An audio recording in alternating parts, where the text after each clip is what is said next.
So I recorded Keys to the City in this studio that I actually built myself with a friend of mine in 2010 when I came to Venice. I had the idea that I was going to record my album, but I was in a real bad writer's block for 2 years. I couldn't write anything. So I built the studio and I called it the Mojo Factory. And then about 1.5 years ago I slowly started writing songs, which ended up being this album, Keys to the City.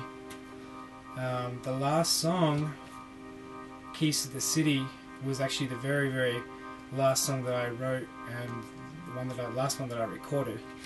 And the album was going to be called something else, but this song came to me literally about a week before I was going to go to mastering. And yeah, I wrote it about a friend of mine that passed away in 2012, and it almost was like a gift to me.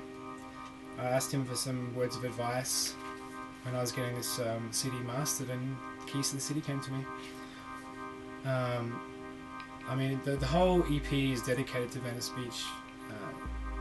I've always wanted to live here, and I love everything about it. So every song has an element of Venice Beach to it, whether it's a lyric or whether it's a sound.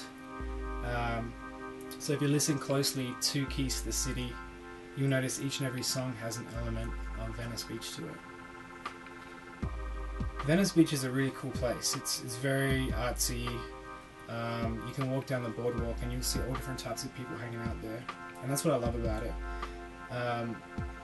Recording in this studio was pretty cool because I'd be up till 2, 3, 4 o'clock in the morning sometimes recording. And I recorded this whole thing, this entire album I recorded myself, which is pretty cool. And I gotta say, the most difficult thing recording in the studio is probably the heat. It's not air conditioned, so I'd be sitting here on a summer's day kind of bathing in my own sweat while recording, but it almost kept me on my toes, and that's kind of the thing that I dig about it. And if I were to say there's blood, sweat and tears in this album, literally there's blood, sweat and tears in this album.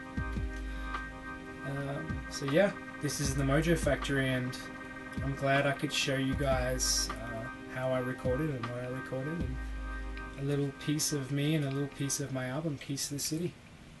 So thank you for being a part of it, and I hope you enjoy the album.